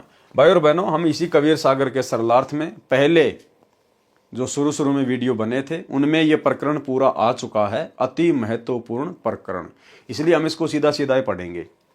बहुत महत्वपूर्ण प्रमाण। परमेश्वर कबीर जी ने बताया कि हे धर्मदास, तू मेरा अंश है। मैं तुझे एक अति गुप्त भेद बताता हूं जो मैंने अभी तक तुझसे छुपा रखा है। सात सुरती तो उत्पत्ति करने वाली है, तुम आठवीं सुरती हो। धर्मदास कौन सी सुरती है? आठवीं सुरती। तथा नौतम सुरती मेरा निज वचन है, यानी उसको पूर्ण मोक्ष मंत्र देने का अधिकार मैंने दिया है। ये अपने स्वयं के विषय में कह रहे हैं गुरुदेव भगवान कबीर परमात्मा, अपने स्वयं के विषय में कह रहे हैं, क्योंकि परमात्मा ने वर्तमान में नौतम सुरती के रूप में धरती पर इस 12वें पंथ के अंतिम समय में आना था। तो वही कबीर परमेश्वर स्वयं ही नौतम सुरती 17 फरवरी 1988 को आदरणीय राम देवानंद जी को अपना मुंह बोला गुरु बनाकर 12वें पंथ में प्रवेश करके आ चुके हैं और सन 1994 से अपने 13वें यथार्थ कबीर पंथ की शुरुआत कर चुके हैं। जो उससे दीक्षा लेगा उसको काल चोर रोक नहीं सकता। धर्मदास ने प्रार्थना की कि हे परमात्मा, मुझे वह वचन बताओ जिससे जीव जन्म मरण के चक्कर में ना आए। परमात्मा कबीर जी ने कहा कि 8 बूंद यानी सतलोक में स्त्री पुरुष से उत्पन्न अच्छी आत्माओं हंसों द्वारा काल लोक से जीव मुक्त कराने की योजना बनाई थी। तुम 8वीं बूंद हो। धर्मदास कौन सी बूंद है? 8वीं बूंद। तुम सबको काल ने भ्रमित कर दिया, यानी धर्मदास जी को भी काल ने भ्रमित कर दिया। अब 9वीं बूंद कौन? सतगुरु रामपाल जी। नौतम सुरती को संसार में भेजूंगा, उसका जन्म भी तुम्हारी तरह बूंद से यानी माता पिता से होगा, यानी लोक दिखावे में होगा, सांसारिक दृष्टि में होगा, वैसे उनका जन्म नहीं होता। तब युगबंध हुए धर्मदास नौतम सुरत बूंद प्रकाश, 8 बूंद की जुगति बनाई, नौतम से 8वीं बूंद मुक्ताई। अब धर्मदास सहित उन सभी आत्माओं का वर्तमान में उस 9वीं बूंद यानी नौतम सुरती सतगुरु रामपाल जी परमेश्वर जी से मुक्ति करवाई जाएगी। उस एक बूंद से तेरे सहित 8वीं बूंद तथा तेरे बूंद बिंद वाले 42 वंश पार कर दिए, यानी आशीर्वाद दे दिया। वंश 42 बूंद तुम्हारा, 100 में 1 बूंद से तारा। हे धर्मदास, तू मेरी 8वीं सुरती है जो संसार में भेजा है। कलयुग 5505 वर्ष बीत जाने पर मेरा यथार्थ 13वां कबीर पंथ चलेगा। उसको चलाने वाली मेरी नौतम सुरती होगी। स्वयं परमात्मा ही होंगे, अपने आप को छुपा रहे हैं। वह 9वीं आत्मा मेरा निज वचन यानी सत्य नाम सार शब्द लेकर जन्मेगा। अब बताओ भाई, अब वो नौतम सुरती कौन है? उसके द्वारा चलाए पंथ में जो नाम दीक्षा लेगा तो काल चोर उसको रोक नहीं पाएगा। अब वो नौतम सुरती स्वयं सतगुरु रामपाल जी भगवान कबीर परमात्मा है। और क्या कहा जा रहा है उनके बारे में, वह नौवीं आत्मा मेरा निज वचन यानी सत्य नाम सार शब्द लेकर जन्मेगा। अब बताओ दादा गुरु जी ने किसको सार शब्द दिया भाई? जब स्वयं सतगुरु रामपाल जी भगवान सार शब्द लेकर प्रकट हुए हैं, क्योंकि ये परमेश्वर हैं, इनके अलावा तो शब्द किसी के पास है ही नहीं। तो बताओ फिर इनका गुरु कौन होगा जिससे ये शब्द लेंगे? तो आदरणीय राम देवानंद जी 650 साल पहले जिस प्रकार कबीर परमेश्वर जी ने सांसारिक दिखावे में, लोक दृष्टि में पंडित रामानंद जी को अपना मुंह बोला गुरु धारण किया था, ठीक इसी प्रकार से वर्तमान में उसी कबीर परमेश्वर सतगुरु रामपाल जी ने आदरणीय राम देवानंद जी को उसी प्रकार लोक दिखावे में अपना मुंह बोला गुरु धारण किया, केवल गुरु शिष्य परंपरा को बनाए रखने के लिए। अन्यथा वो सार शब्द तो परमेश्वर के पास ही होता है। और यहां पर संकेत भी कर दिया गुरुदेव ने, वह नौवीं आत्मा मेरा निज वचन यानी सत्य नाम सार शब्द लेकर जन्मेगा। उसके द्वारा चलाई पंथ में जो नाम दीक्षा लेगा तो काल चोर उसको रोक नहीं पाएगा। धर्मदास उवाच, धर्मदास दोई कर जोरा, कहो बचन सोई सतगुरु मोरा। सोई बचन कहो समझाई, जेहि ते जीव सृष्टि में न आई। सतगुरु उवाच, 8 बूंद की जुगति बनाई, नौतम ते 8 बूंद मुक्ताई। बिना गुरु को भेद नहीं पावे, युग बंद होवे तो हंस कहावे। यह भावार्थ परमेश्वर कबीर जी ने कहा कि हे धर्मदास, मेरी योजना 8 अच्छी आत्माओं को काल लोक में जन्म देकर जीव उद्धार करने की थी, परंतु वे 8 भी काल के वश होकर भटक रही हैं। जन्म से 8वीं बूंद यानी माता पिता के बीज से बने मानव शरीर वाली 8वीं आत्मा तुम हो।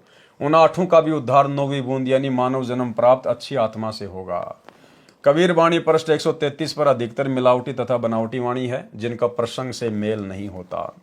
केवल धर्मदास जी की विनती ठीक है, जिसमें परमेश्वर से पूछा है कि मेरे नारायण पुत्र की शिक्षा दीक्षा कैसे चलेगी। धर्मदास विनती अनुसारी, साहब विनती सुनो हमारी। नारायण दास हमारे पुत्र सोई, उनकी सिखावन कैसी होई। सतगुरु उवाच, तब सतगुरु यह वचन पुकारा, चूड़ामणि वंश छत्र उजियारा। और सब जीव काल धरखाई, नारायण जीव काल का भाई। चूड़ामणि नाम से काल डराई, सत्य नाम है तो जीव मुक्ताई। तिनकी सनद चले संसारा, उनके हाथ नाम सत हमारा। ये वाणी उचित है, शेष बनावटी है। भावार्थ परमेश्वर कबीर जी ने स्पष्ट कर दिया कि नारायण दास तो काल का भेजा जीव है, वह हमारे मार्ग पर नहीं चलेगा।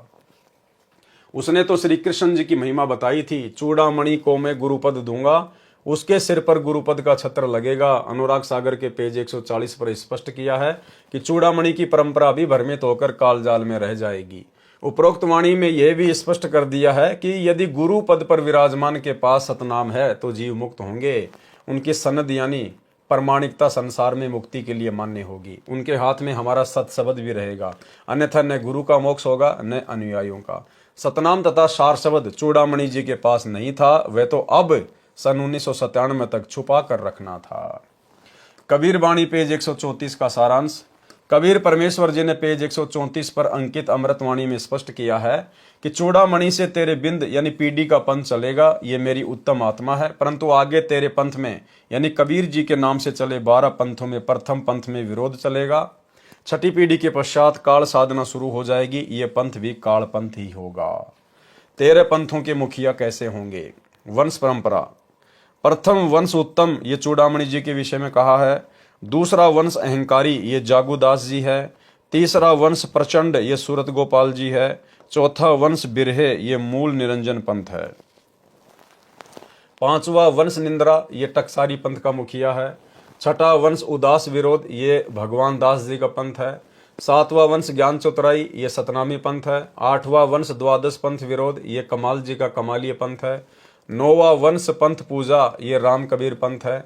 10वां वंश प्रकाश, ये परम धाम की वाणी पंथ है। 11वां वंश प्रकट पसारा, ये जीवा के पंथ के विषय में है। 12वां वंश प्रकट होए उजियारा, ये संत गरीबदास जी गांव छुडानी जिला झज्जर हरियाणा प्रांत वाले के विषय में है। 13वें पंथ मिटे सकल अंधियारा, ये रामपाल दास के विषय में है, जिसको नौतम सुरती कहा है। और एक छोटा सा वीडियो गुरुदेव भगवान के मुख कमल से, जिसमें परमेश्वर ने स्पष्ट कर दिया कि वो 13वां वंश ये दास है जो आपके सामने है, भाई तुम कब पहचानोगे? सुनिए। यानी 12वां पंथ गरीबदास जी के द्वारा जो चलाया जाएगा उसमें मेरी महिमा का कुछ कुछ उजियारा सा होगा, क्लियर नहीं होगा। और 13वें वंश मिटे सकल अंधियारा। बोल सतगुरुदेव की जय।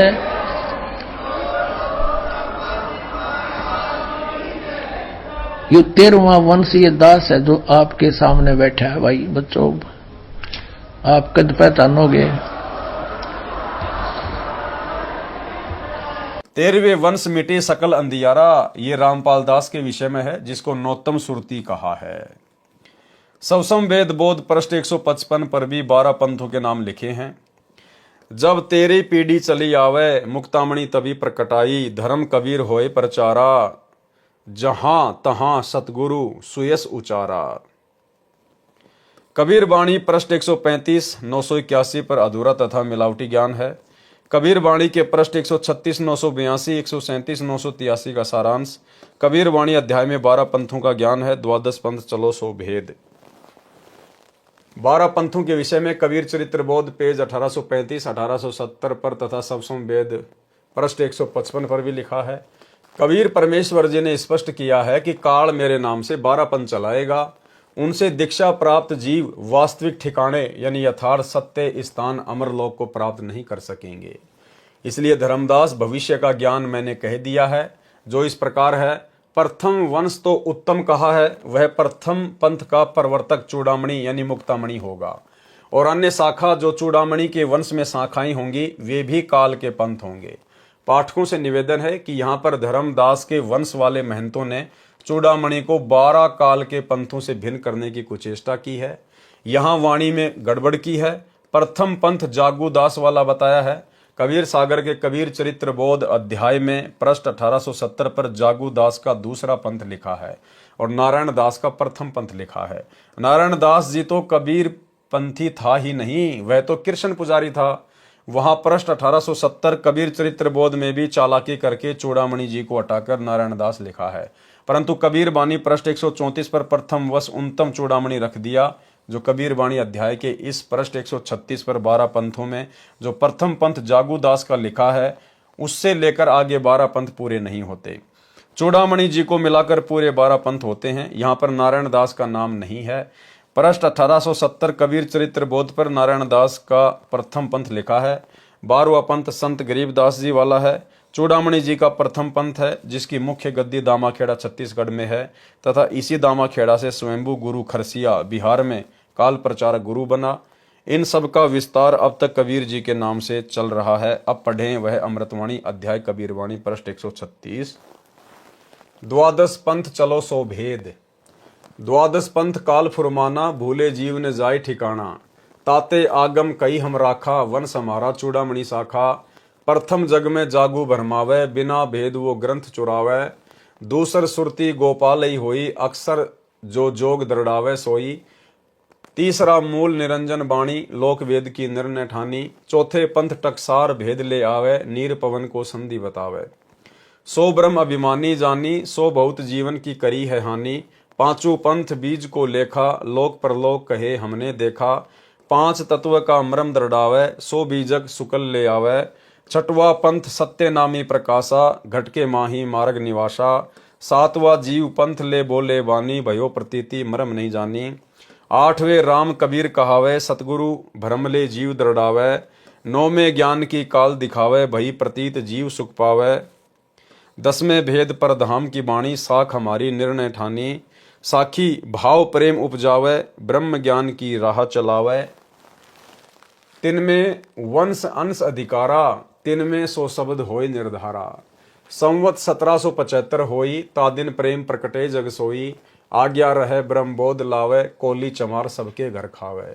साखी हमारे ले जीव समुझावे, असंख्य जन्म में ठोर न पावे।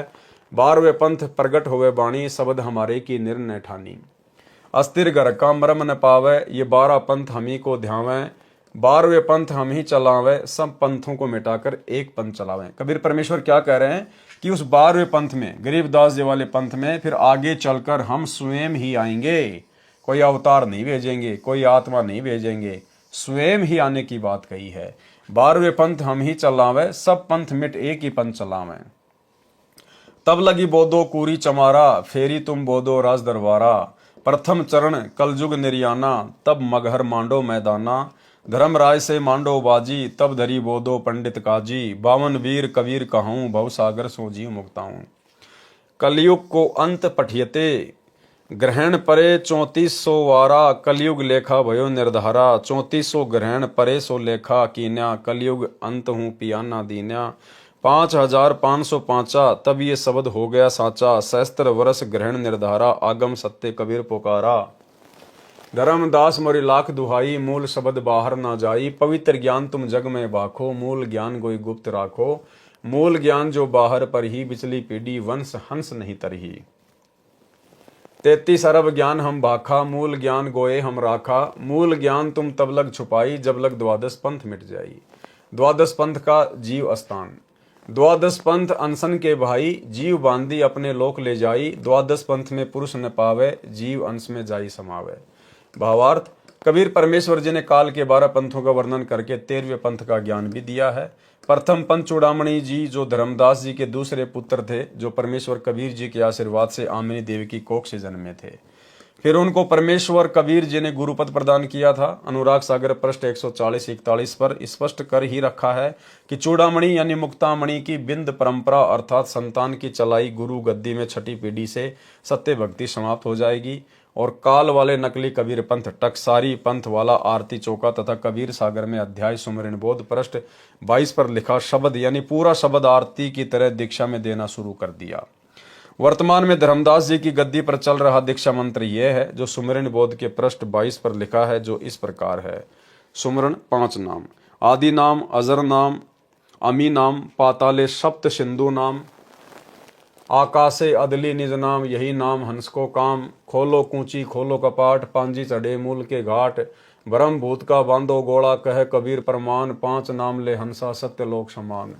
ये पूरी आरती उनका नाम मंत्र है जो धर्मदास जी की छठी पीढ़ी से शुरू किया गया था, जो वर्तमान 2013 तक चल रहा है। इसको 5 नाम कहते हैं। वास्तविक 5 नाम कमलों को खोलने के हैं, जो मेरे द्वारा 13वें पंथ वाले रामपाल दास द्वारा दिए जा रहे हैं। यही मंत्र जो मैं प्रथम चरण दीक्षा में देता हूं, इसके बीच वाले 5 मंत्र श्री चूड़ामणि पुत्र श्री धर्मदास जी को परमेश्वर कबीर जी ने दिए थे। सतनाम और सार शब्द नहीं दिया था। इन्हीं 5 नामों को आगे दीक्षा रूप में देने के लिए चूड़ामणि जी को आज्ञा दी थी, जिनको 5वें काल पंथी टकसारी पंथ वाले ने यह तर्क देकर छुड़वा दिए कि ये भक्ति तो देवी देवताओं की है। कबीर साहिब ने तो सतपुरुष की भक्ति करने को कहा है, ये तो काल पूजा है। उसने कबीर सागर के सुमरण बोध पृष्ठ 22 पर लिखी 5 नाम की महिमा की वाणी ही दीक्षा रूप में देनी शुरू कर दी। इस वाणी में तो बताया है कि जो 5 नाम का मंत्र यानी दीक्षा ये अजर अमर है, आदि से चला आ रहा है। इससे और सतनाम सारनाम की संधि से पूर्ण मोक्ष होगा। ये दीक्षा धर्मदास जी के संतान जो वर्तमान में दामाखेड़ा प्रांत छत्तीसगढ़ में महंत गद्दी चलाकर प्रदान कर रहे हैं। अब उपरोक्त कबीर वाणी पृष्ठ 136 तथा 137 पर लिखी अमृतवाणी को समझाते हैं। नंबर 1, इसमें प्रथम पंथ चूड़ामणि जी तथा उसके आगे जितने भी धर्मदास वाली संतान से शाखाएं चल रही हैं, ये सब नकली कबीर पंथ हैं जो काल द्वारा चलाए हैं। ये सब एक पंथ माना जाता है क्योंकि सब में वही टकसारी पंथ वाली काल साधना प्रचलित है। दूसरा जागूदास, तीसरा सूरत गोपाल, चौथा मूल निरंजन पंथ, 5वां टकसारी पंथ, छठा बीज का लेखा यानी भगवान दास पंथ, 7वां सतनामी पंथ, 8वां कमाल पंथ, 9वां राम कबीर पंथ, 10वां जीवा पंथ, 11वां परधाम की वाणी पंथ, 12वां संत गरीबदास गांव छुडानी धाम प्रांत हरियाणा पंथ। कबीर वाणी अध्याय के पृष्ठ 136 पर अंतिम पंक्ति से 12वें पंथ का वर्णन प्रारंभ होता है। संवत 1775 हुई, तादिन प्रेम प्रकटे जग सोई। भावार्थ, विक्रमी संवत 1774 में संत गरीबदास जी का जन्म हुआ था। यहाँ पर गलती से 1775 लिखा गया है। फिर पृष्ठ पर 137 पर वाणी लिखी है। 12वें पंथ प्रकट होए वाणी, शब्द हमारे का निर्णय ठानी, साखी हमारी ले जीव समझावे, असंख्य जन्म ठोर नहीं पावे, अस्थिर घर का मरम नहीं पावे, ये 12 पंथ हम ही को ध्यावे, 12वें पंथ हम ही चल आवे। 12वें पंथ में परमेश्वर कबीर जी ने कहा कि हम खुद ही चल कर आएंगे। सब पंथ मिटा एक ही पंथ चलावें, प्रथम चरण कलयुग निर्याना, तब मगर मांडो मैदाना। भावार्थ, कबीर परमेश्वर जी ने बताया है कि 12वें पंथ का प्रवर्तक संवत 1774 में जन्म लेगा। संत गरीबदास जी के विषय में कहा है। यह कबीर चरित्र बोध अध्याय के पेज 1870 पर भी स्पष्ट है कि 12वां पंथ गरीबदास जी का पंथ है। फिर कहा है कि 12वें पंथ में मेरी महिमा की वाणी प्रकट होगी, यानी गरीबदास जी जो 12वें पंथ वाला वह मेरी महिमा की वाणी बोलेगा। उसके अनुयायी तथा अन्य 11 पंथों के अनुयायी मेरी साखी यानी वाणी को आधार बनाकर उसको अपनी बुद्धि के अनुसार अनुवाद करके जीवों को समझाएंगे। मेरी वाणी में लिखे पद, छंद, शब्द तथा दोहों के अर्थों का अपनी बुद्धि से निर्णय किया करेंगे। ठीक से न समझकर उल्टा पुल्टा अर्थ लगाकर व्याख्यान करके असंख्य जन्म तक स्थायी स्थान यानी सतलोक प्राप्त नहीं कर सकते। ये 12 पंथों से दीक्षित मेरी साधना करने का दावा करेंगे, परंतु यथार्थ भक्ति मंत्र नहीं होने के कारण अस्थिर घर यानी अचल लोक की प्राप्ति का ज्ञान न होने से सतलोक नहीं जा सकेंगे। परमेश्वर कबीर जी ने कहा है कि फिर 12वें पंथ में हम ही चलकर आएंगे, यानी गरीबदास के पंथ में आगे चलकर हम स्वयं आएंगे। स्वयं आएंगे मतलब आज सतगुरु रामपाल जी जो आ चुके हैं गरीबदास जी के 12वें पंथ में, फिर 1994 में अपना यथार्थ 13वां कबीर पंथ चला दिया है। अर्थात सतगुरु रामपाल जी स्वयं ही कबीर परमेश्वर हैं। परमेश्वर कबीर जी ने कहा है कि फिर 12वें पंथ में हम ही चलकर आएंगे, यानी गरीबदास के पंथ में आगे चलकर हम स्वयं आएंगे। कबीर वाणी पेज 132 पर भी स्पष्ट किया है कि एक वस्तु गुप्त हम राखी, सो निर्णय तुम सो नहीं बाकी। नौतम सुरती हमारी शाखा, 7 सुरती की उत्पत्ति भाखा। 8वीं सुरती तुम चली आए, नौतम सुरती हम गुप्त छुपाए। नौतम सुरती वचन निज मोरा, ते ही ते पल्ला न पकड़े काल चोरा। भावार्थ, परमेश्वर कबीर जी ने स्पष्ट कर दिया है कि धर्मदास तुम 8वीं अच्छी आत्मा हो, आप आ चुके हो, अब 9वीं अच्छी आत्मा आएगी, वह मेरा निज वचन खास वचन है, यानी उसके पास मेरी पूर्ण शक्ति है। अब पूर्ण शक्ति अगर 9वीं आत्मा को दे दी गई है तो फिर कबीर जी के पास में क्या बच गया भाई? कोई यदि अपनी पूर्ण शक्ति किसी और को दे देगा तो वो तो खाली हो गया, फिर उसके पास में क्या है? और परमात्मा क्या कभी अपनी पूर्ण शक्ति किसी को देगा? कभी नहीं देगा। अगर किसी को दे दी तो फिर परमात्मा का अस्तित्व क्या रह गया? तो यहां पर यह कहना कि वो मेरी पूर्ण शक्ति प्राप्त है, स्वयं अपने लिए कह रहे हैं, यानी सतगुरु रामपाल जी स्वयं ही कबीर परमात्मा है,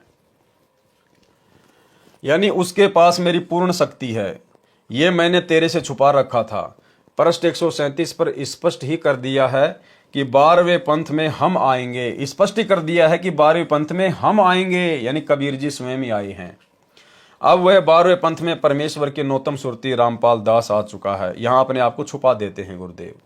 जैसे कबीर सागर में मिलावट करके धर्मदास जी की संतान वाले गद्दी वालों ने भ्रम फैलाया है कि धर्मदास जी तथा उनकी संतान चूड़ामणि की संतान जो 42 पीढ़ी चलेगी उनसे जगत का उद्धार होगा, यहाँ तक भ्रम फैलाया है कि कबीर परमेश्वर जी ने कहा है कि जब तक धर्मदास जी की 42 पीढ़ी की गुरु परंपरा चलेगी तब तक मैं कबीर जी पृथ्वी पर नहीं आऊंगा। विचार करें कि यदि ये सत्य होती तो ये नहीं कहते कि मैं 12वें पंथ में चलकर आऊंगा। यदि ऐसा होता तो संत गरीबदास जी को संवत 1784 में गांव छुडानी में नहीं मिलते। पृष्ठ 137 पर आगे कहा है कि कलयुग का प्रथम चरण कब था? प्रथम चरण कलयुग निर्याना, तब मगहर मांडो मैदाना। परमेश्वर कबीर जी ने बताया है कि मैं मगहर में एक लीला करूंगा, ब्राह्मणों के साथ आध्यात्मिक मैदान मांडूंगा, यानी ज्ञान गोष्ठी करूंगा। मैदान मांडने का भावार्थ है कि किसी के साथ कुश्ती करना या लड़ाई करना या ज्ञान चर्चा यानी शास्त्रार्थ करने के लिए चैलेंज करना। पंडित जन कहा करते थे कि जो काशी शहर में मरता है वह स्वर्ग में जाता है तथा जो मगहर शहर में मरता है वह गधा बनता है, इसलिए मगर में कोई मत मरना। परमेश्वर कबीर जी कहते थे कि सत्य साधना करने वाला मगर में मरो तो भी स्वर्ग तथा स्वर्ग से भी उत्तम लोक में जाता है। मगहर नगर उत्तर प्रदेश में जिला संत कबीर नगर में है, गोरखपुर से 25 किलोमीटर अयोध्या की ओर है। कबीर परमेश्वर जी ने कहा कि मैं मगहर में मरूंगा और उत्तम लोक में जाऊंगा। विक्रमी संवत 1575 सन 1518 माघ के महीने की शुक्ल पक्ष की एकादशमी को परमेश्वर कबीर जी ने सतलोक जाने की सूचना दे दी। काशी से मगर सीधे रास्ते से 150 किलोमीटर है। उस समय कबीर परमेश्वर जी लीला में आयु 120 वर्ष की थी। पैदल चलकर 3 दिन में काशी शहर से मगर स्थान पर पहुंचे। काशी नरेश वीर सिंह बघेल कबीर परमेश्वर जी का शिष्य था तथा मगर नगर का नवाब बिजली खान पठान भी परमेश्वर कबीर जी का शिष्य था। दोनों अपनी अपनी सेना लेकर मगर के बाहर आधा किलोमीटर दूर आमी नदी के किनारे जहां पर कबीर जी बैठे थे वहीं पहुंच गए। परमेश्वर कबीर जी ने एक चद्दर अपने नीचे बिछवाई। भक्तों ने श्रद्धा से 2-2 इंच फूल बिछा दिए। कबीर जी उस पर लेट गए तथा कहा कि मैं संसार छोड़कर जाऊंगा। उस समय हजारों की संख्या में लोग तथा सेना के जवान उपस्थित थे, ब्राह्मण भी देखने आए थे। परमेश्वर कबीर जी ने कहा कि मेरा शरीर नहीं मिलेगा, क्योंकि बिजली खान पठान मुसलमान था। वह कह रहा था कि हम अपने गुरु का अंतिम संस्कार मुसलमान रीति से करेंगे। वीर देव सिंह हिंदू था, उसने कहा कि हम अपने गुरु जी का अंतिम संस्कार हिंदू रीति से करेंगे, यदि बातों से बात नहीं बनी तो युद्ध करके लेंगे। परमेश्वर जी ने कहा कि आपको मेरी शिक्षा का क्या असर हुआ, आप आज भी हिंदू तथा मुसलमान को भिन्न भिन्न मान रहे हैं। क्या कहा परमेश्वर ने उस समय कि आप आज भी हिंदू तथा मुसलमान को अलग अलग मान रहे हो, और ये गलती वर्तमान में भी कर डाली भाई और बहनों। वर्तमान में भी जो सतलोक आश्रमों से भाई बहन जुड़े हुए हैं, गुरुदेव का परिवार है, ये कोऑर्डिनेटर हैं, इनकी बुद्धि भी वर्तमान में बिजली खान पठान और वीर सिंह बघेल जितनी ही काम कर रही है। उस समय भी परमात्मा ने उन दोनों को धमकाया कि तुमको मेरी शिक्षा का क्या असर हुआ, तुमने क्या ज्ञान समझा, आज भी तुम हिंदू और मुसलमान दोनों को अलग अलग मान रहे हो। और यही गलती वर्तमान में काल ने करवा दी सतलोक आश्रम मैनेजमेंट हरियाणा से। अभी कुछ ही दिन पहले बांग्लादेश के मुसलमानों के खिलाफ भारत में बजरंग दल और विश्व हिंदू परिषद के लोगों ने मध्य प्रदेश के सीहोर में देवास में एक रैली का आयोजन किया, जिसमें बांग्लादेश के मुसलमानों के खिलाफ विरोध प्रदर्शन किया गया। और सतलोक आश्रम मैनेजमेंट हरियाणा वालों ने, हमारे गुरु भगत भाई बहनों ने बढ़ चढ़कर उस रैली में हिस्सा लिया। मुसलमानों के विरोध में बजरंग दल वालों के साथ में मिलकर संत रामपाल जी के शिष्यों ने उस रैली में हिस्सा लिया। तो भाई और बहनों, आज भी ये लोग गुरुदेव भगवान के ज्ञान को नहीं समझ पा रहे। ज्ञान गंगा पुस्तक खोलने से पहले जो चौपाई लिखी है, ये लोग उसको भी नहीं समझ पाए कि जीव हमारी जाति है, मानव धर्म हमारा, हिंदू मुस्लिम सिख ईसाई धर्म नहीं कोई न्यारा। आज भी संत रामपाल जी के भगत अपने आप को हिंदू ही मान रहे हैं। अरे हिंदू मान रहे हैं तभी तो मुसलमानों के विरोध में इन्होंने प्रदर्शन किया। अगर ये अपने आप को मानव धर्मी मान रहे होते, सत्सेवकों की तरह, जिस प्रकार हम सात संगति से जुड़े हुए सत्सेवक भाई बहन अपनी अपनी फेसबुक आईडी पर हर जगह लिखते हैं मानव धर्मी पवन दास, मानव धर्मी सुरेश दास, मानव धर्मी पूजा दासी, इस प्रकार से अगर ये लोग जो सतलोक आश्रमों से जुड़े हुए हैं यदि अपने आप को मानव धर्मी मान रहे होते, जो कि संत रामपाल जी का धर्म है, आदि सनातन मानव धर्म, तो ये कभी भी मुसलमानों के विरोध में हिंदुओं के साथ मिलकर प्रदर्शन नहीं करते, जलती हुई आग में घी डालने का काम नहीं करते। तो आज भी ये लोग वही गलती कर रहे हैं। इतना ज्ञान लेने के बाद कलयुग की पिछली पीढ़ी में जो गलती 650 साल पहले वीर सिंह बघेल और बिजली खान पठान ने की। और क्या कहा उनको परमात्मा ने? परमेश्वर जी ने कहा कि आपको मेरी शिक्षा का क्या असर हुआ, आप आज भी हिंदू तथा मुसलमान को भिन्न भिन्न मान रहे हो, आप लड़ाई करोगे तो ठीक नहीं होगा। परंतु उनको कोई असर नहीं था, वे अंदर से लड़ाई करने के लिए पूरी तरह तैयार थे। परमेश्वर अंतर्यामी थे, उनको कहा कि यदि मेरा शरीर मिल जाए तो आप मेरे शरीर को आधा आधा बांट लेना, एक एक चादर ले लेना, लड़ाई न करना। परमेश्वर कबीर जी ने एक चादर ऊपर ओढ़ ली। कुछ देर पश्चात आकाश से आवाज आई कि चादर उठाकर देखो, मुर्दा नहीं है।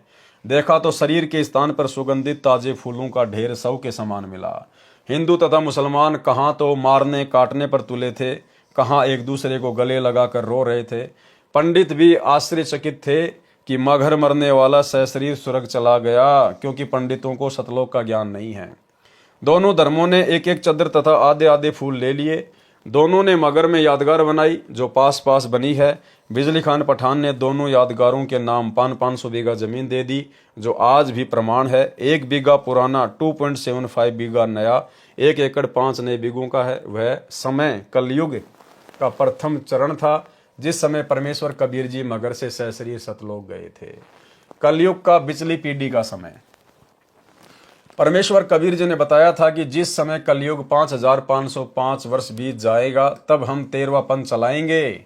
क्या कहा था कबीर परमेश्वर जी ने? जब कलयुग का समय 5505 वर्ष बीत जाएगा तब हम 13वां पंथ चलाएंगे। सन 1997 में कलयुग 5505 वर्ष बीत चुका है, वह 13वां पंथ प्रारंभ हो चुका है। कलयुग का अंतिम चरण। परमेश्वर कबीर जी ने बताया था कि जिस समय 3400 ग्रहण सूर्य के लग चुके होंगे तब कलयुग का अंत हो जाएगा। कलयुग पयाना यानी प्रस्थान कर जाएगा। कबीर बाणी पृष्ठ 137 पर पंक्ति नंबर 14 गलत लिखी है। यथार्थ चौपाई इस प्रकार है। 13वां पंथ चले रजधानी, नौतम सुरती प्रगट ज्ञानी। पंक्ति नंबर 13 भी गलत लिखी है। ठीक इस प्रकार है। सहस्त्र वर्ष पंथ चले निर्धारा, आगम सत्य कबीर पुकारा। वाणी नंबर 12 भी गलत है। ठीक नीचे पढ़िए। कलयुग बीते 5505, तब ये वचन होएगा साचा। पंक्ति नंबर 15 भी गलत लिखी है। ठीक निम्न है। कबीर भक्ति करे सब कोई, सकल सृष्टि परमानिक होई। भावार्थ, परमेश्वर कबीर जी ने तीनों चरण कलयुग के बताए हैं। फिर धर्मदास जी से प्रतिज्ञा सौगंध दिलाई कि मूल ज्ञान यानी तत्व ज्ञान तथा मूल शब्द सार शब्द किसी को उस समय तक नहीं बताना है जब तक 12 पंथ मिट न जाएं। विचार करें, 12 पंथ मिटाकर एक पंथ चलाना था। उस समय जिस समय कलयुग में 5505 वर्ष बीत जाएगा, कलयुग का वह समय सन 1997 में है, तो इससे पहले ये नाम बताना ही नहीं था। तो दामाखेड़ा छत्तीसगढ़ वाले धर्मदास जी के बिंद यानी संतान गद्दी वालों के पास तो सार शब्द तथा तत्व ज्ञान है ही नहीं। न तो वे मुक्त कर सकते हैं और न ही मुक्त हो सकते हैं। उसके लिए परमेश्वर कबीर जी के अनुराग सागर पृष्ठ 140-141 पर स्पष्ट कर दिया है कि हे धर्मदास, तेरा छठी पीढ़ी से यथार्थ पंथ नाम की साधना भी समाप्त हो जाएगी। कालपंथी टकसारी जो काल के द्वारा चलाए कबीर नाम से चले पंथों में 5वां पंथ है, उसकी आरती चौका तथा नाम दीक्षा प्रारंभ करेगा, जो दामाखेड़ा में वर्तमान में चल रही है। फिर पृष्ठ 137 कबीर वाणी पर पंक्ति नंबर 19 में यह भी स्पष्ट कर दिया है कि मैंने यानी कबीर परमेश्वर जी ने 33 अरब ज्ञान बोला है, परंतु तत्व ज्ञान मूल ज्ञान गुप्त ही रखा है। यह तो उसी समय खोलना है जब कलयुग का पिछला चरण चलेगा यानी वर्तमान समय। 33 अरब ज्ञान हम भाखा, मूल ज्ञान गुप्त हम राखा। काल वाले कबीर पंथ के जीव कहाँ जाएंगे? द्वादश पंथ अनशन के भाई, जीव बोध अपने लोक ले जाई। द्वादश पंथ में पुरुष नहीं आवे, जीव अंश में जाई समावे। भावार्थ, 12 पंथ काल अंश के चलेंगे। वे जीवों को गलत ज्ञान देकर अपने अपने लोकों में ले जाएंगे। सतलोक नहीं जा सकते, ये ऊपर स्पष्ट हो चुका है।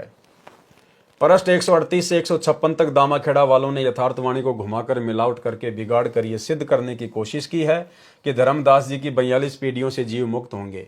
वास्तविकता यह है कि परमेश्वर कबीर जी ने बताया था कि तेरी कुल संतान इतनी हो जाएगी। यदि तेरी संतान काल जाल में नहीं फंसेगी तो यह संभव होगा, जो पृष्ठ 138 से 156 पर लिखा है। विचार करें, यदि इन पृष्ठों के ज्ञान को सत्य माने तो पृष्ठ 148 पर पंक्ति नंबर 14 में लिखा है कि 20 दिन और वर्ष 25 इतना कुल में चले संदिशा। भावार्थ, प्रत्येक गद्दी वाला 25 वर्ष और 20 दिन तक गद्दी पर रहेगा। विचार करें, क्या वर्तमान तक 13 पीढ़ी चल चुकी है, इनमें कोई 25 वर्ष 20 दिन गुरुपद पर रहा है?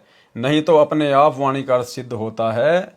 यदि काल छठे पीढ़ी वाले को नहीं ठगता तो यह समय सही रहता। कबीर वाणी पृष्ठ 149 पर पीढ़ी नंबर 6 का वर्णन। छठे वंश अंश अधिकारा, ताते काल आनी पेठारा। पुनि आवे पुरुषई सैदानी, तरे कड़िहार तिन्ही के परवानी। 370 7,000 वंश अंश संग उतरे पारा। भावार्थ, ये स्वयं मान रहे हैं कि छठी पीढ़ी में काल घुसपैठ करेगा। फिर कहा है कि पुरुष फिर आवेगा, उनसे पार हुए। विचार करें, वाणी में लिखा है कि अंश वंश उतरे पारा। ये वाणी भविष्य में होने वालों का संकेत नहीं कर रही है। इसका भावार्थ है कि 7370 अंश वंश पार उतर गए। यदि सत्य वाणी होती तो लिखते उतरेंगे पारा। फिर इसी पर पृष्ठ 149 पर पीढ़ी नंबर 4 की वाणी में लिखा है कि 1303 कड़िहार तिनके संग उतरी गयो पारा। भावार्थ है कि 1303 कड़िहार उनके साथ पार उतर गए। ये भी भविष्य का संकेत नहीं है, यह तो भूतकाल यानी बीते समय का ज्ञान है। इसलिए सब वाणी पृष्ठ 138 से 156 तक बनावटी तथा मिलावटी है। पृष्ठ 156 से 160 तक का सारांश। पृष्ठ 156 के नीचे की वाणी तथा पृष्ठ 157, 158, 159, 160 पर परमेश्वर ने स्पष्ट किया है कि जो नौतम सुरती 13वें पंथ से दीक्षा लेकर गुरु मर्यादा में रहकर भक्ति की कमाई करेंगे, वे सत्यलोक में विशेष स्थान पर रहेंगे। उनके सिर पर छत्र होगा, उनको परमेश्वर अपने समान शोभा प्रदान करेंगे। वे परमेश्वर कबीर जी के विशेष लाडले होंगे। उनके शरीर की शोभा तो 16 सूर्यों के प्रकाश जितनी ही रहेगी। इन पृष्ठों पर भी अधिक वाणी मिलावटी बनावटी है। उदाहरण के लिए पृष्ठ 160 पर अंत में वाणी लिखी है, सुनो धर्मदास मैं तुम्हें बखानी, आदि अंत की सुधी तुम जानी। संवत 1569 आवे, सतगुरु चली उड़ीसा जावे। जब लग वंश करे गुरुवाई, तब लग धरती धरो नहीं पाई। जब लग वंश 42 संसारा, तब लग नहीं आऊं पीछवारा। वचन वंश हम 40 बाखा, जग की मुक्ति वचन की शाखा। इन वाणियों में कहा है कि कबीर पुरुष ने कहा था कि संवत 1569 में सतगुरु उड़ीसा जाएगा। इस वाणी से ही स्पष्ट है कि कोई वाणी कहने वाला परमेश्वर कबीर जी से अन्य है, जो कह रहा कि सतगुरु कबीर जी, क्योंकि धर्मदास जी के सतगुरु कबीर परमेश्वर जी थे, संवत 1569 में उड़ीसा जाएंगे। उनके पश्चात जब तक धर्मदास जी के 42 पीढ़ी वाले दीक्षा देते रहेंगे, मैं धरती के ऊपर पैर नहीं रखूंगा, मैं कबीर जी फिर संसार में नहीं आऊंगा। विचार करें, परमेश्वर कबीर जी विक्रमी संवत 1575 सन 1518 को मगर स्थान से सशरीर सतलोक गए थे। वाणी में लिखकर सिद्ध किया है कि विक्रमी संवत 1569 को उड़ीसा से सतलोक चले गए थे। पहली झूठ। दूसरी झूठ, उसके पश्चात यानी संवत 1575 को सतलोक जाने के पश्चात परमेश्वर कबीर जी संत गरीबदास जी को संवत 1784 सन 1727 में फाल्गुन मास की सुधी चांदनी द्वादशी को परमेश्वर कबीर जी मिले। गुरु ज्ञान अमान अडोल अबोल है, सतगुरु शब्द सेरी पिछाणी। दास गरीब कबीर सतगुरु मिले, आन अस्त्यान रोप्या छोड़ानी। अन्य को भी परमेश्वर कबीर जी सतलोक जाने के पश्चात मिले हैं। संत दादू दास जी को मिले, संत गीसा दास जी को मिले, मुजदास रामपाल दास को सन 1997 में, संवत 2054 को फाल्गुन मास सुदी एकम को मिले। इससे स्पष्ट है कि कबीर सागर में काल द्वारा चलाए कबीर पंथ वालों ने बहुत गड़बड़ कर रखी है, परंतु अब भी बहुत कुछ सच्चाई शेष है जो उनकी कुदृष्टि से बच गई। इसकी पूर्ति संत गरीबदास जी द्वारा परमेश्वर कबीर जी ने कराई तथा पुराने कबीर सागर से भी शुद्धियां करके यह कबीर सागर का सरलार्थ पुस्तक परमेश्वर कबीर जी की कृपा से मेरे पूज्य गुरुदेव स्वामी रामदेवानंद जी के आशीर्वाद से तैयार की गई है। कबीर सागर के अध्याय कबीर वाणी का सारांश संपूर्ण हुआ। सत साहिब। तो भाई और बहनों, आज के वीडियो में केवल इतना ही, क्योंकि आज के वीडियो में गुरुदेव भगवान ने जो धर्मदास जी की वंश गद्दी वाले हैं, जो अपने आप को कबीर पंथी कहते हैं, उन्होंने किस कदर कबीर सागर में मिलावट कर रखी है। जो बातें उनको तत्व ज्ञान के अभाव में समझ में नहीं आई, उन्होंने उनको या तो हटा दिया या उनमें फेरबदल करके अपने समझ के अनुसार मनमाना आचरण करते हुए लिख डाली। तो गुरुदेव भगवान ने उस कबीर सागर को दोबारा से पूरे को शुद्ध किया है और शुद्ध करके फिर परमेश्वर ने अपने कर कमल से ये कबीर सागर का सरलार्थ लिखा है। तो आज की वीडियो में ज़्यादातर जो जानकारी थी वो केवल कबीर पंथ से संबंधित लोगों के लिए थी। हम यथार्थ 13वें कबीर पंथ वालों के लिए ज़्यादा महत्वपूर्ण बातें नहीं थी। लेकिन कल रात्रि 8 बजे जो अगला पार्ट होगा 39 नंबर, उसके अंदर स्वतंत्र कर्मों के विषय में परमेश्वर ने जानकारी दी है। तो कल हम रात्रि 8 बजे लाइव जुड़ेंगे। तब तक गुरुदेव भगवान हम सबको आज्ञा दे, इजाज़त दे, आशीर्वाद दे। बंदी छोड़ सतगुरु रामपाल जी भगवान की जय हो।